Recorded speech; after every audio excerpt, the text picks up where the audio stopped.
Pertama-tama kita ucapkan turut berduka cita atas meninggalnya Mizuki Itagaki, pemeran dari Miyauchi Kozo alias Binzo, dan pemeran Iguchi Tatsuya dari seri Drop Remake.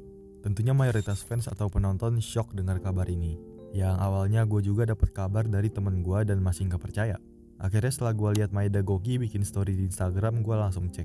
Dan ternyata bener Mizuki Itagaki udah gak ada. Emang udah dari beberapa bulan lalu, gue juga sempat mampir ke Instagramnya. Tapi nggak update dan kesannya tuh kayak repost gitu. Kabarnya sebelum meninggal itu dia udah hilang dari Januari. Alasannya ini karena dia punya penyakit mental yang dia derita dari tahun lalu. Ini fenomena yang emang lagi rame juga di Jepang yang namanya Johatsu, dimana orang menghilang tanpa jejak. Bener-bener tok ninggalin hidupnya, yang diakibatkan tekanan hidup yang terjadi di Jepang. Pencarian dilanjutkan dengan bantuan polisi dan teman-teman Mizuki, tapi jasadnya ditemukan di Tokyo beberapa hari yang lalu. Kami mohon maaf yang sebesar-besarnya atas keterlambatan dalam memberitahu penggemar kami yang telah menimbulkan kekhawatiran bagi mereka.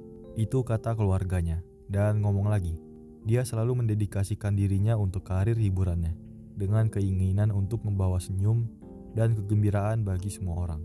Tapi ketika dia baru saja mulai ngambil langkah positif buat kembali kerja, hidupnya berakhir dengan cara ini, dan kami membayangkan dia sangat kecewa.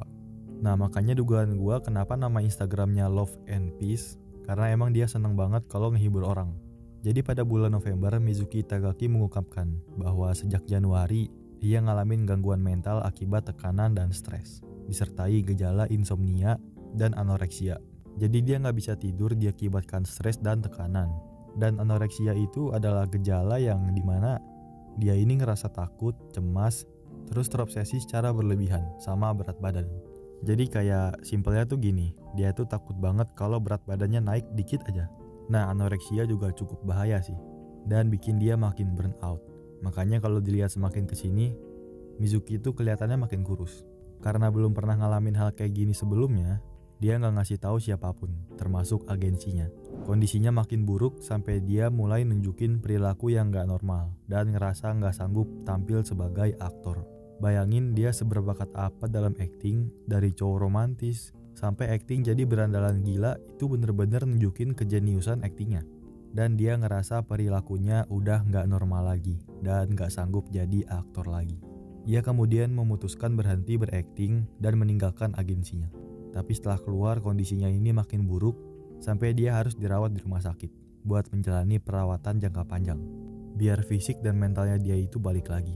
Jadi dari sini kita belajar bahwa kebahagiaan dan senyum dari seseorang di media belum tentu dia sebenarnya bahagia. Dan untuk karakter Binzo yang dia mainkan gak perlu request, bahkan gue jamin kalau request pun belum tentu ada yang bisa mainin peran karakter yang gila, impulsif kayak Binzo. Dan kalaupun ada, ya gak bakal se-ikonik bawaan Mizuki. Request itu keputusan yang terburuk sih menurut gue, kalau misalkan keputusan itu datang dari rumah produksinya. Dan mengingat Mizuki ini menghilang dari Januari dan Hilo itu syutingnya April, kata Kazuma Shigatsu, kemungkinan karakter Binzo emang dari awal tuh gak dimasukin ke skenario cerita selanjutnya. Entah dari awal konsepnya dia dibuat libur, pindah kota, atau mungkin kalau ada perubahan keputusan demi menghormatin mendiang Mizuki, kalau bisa sih Binzo beneran karakternya dimatikan. Dan untuk penghormatan baiknya sih di kredit ada In Memory of Mizuki Itagaki. Jadi buat ngenang karya-karya dia di High and Low dan Cross Wars. Kalian sendiri ingin karakter Binzo ini berakhir kayak apa? Dan skenario mana yang tepat buat gambarkan situasi saat ini?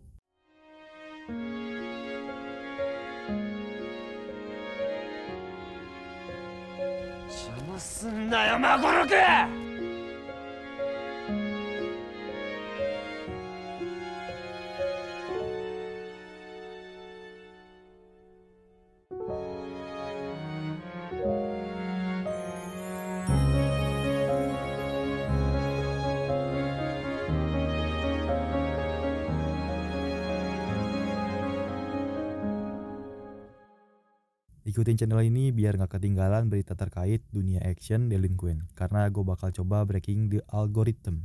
Gue sebenarnya gatel pengen bahas Lookism dan film action lainnya, tapi dari dulu gue coba algoritma soal Hilo dan Cross jadinya kegeser dan hancur. Tapi ini bakal gue lakukan secara perlahan, biar gak bener-bener patah bawah.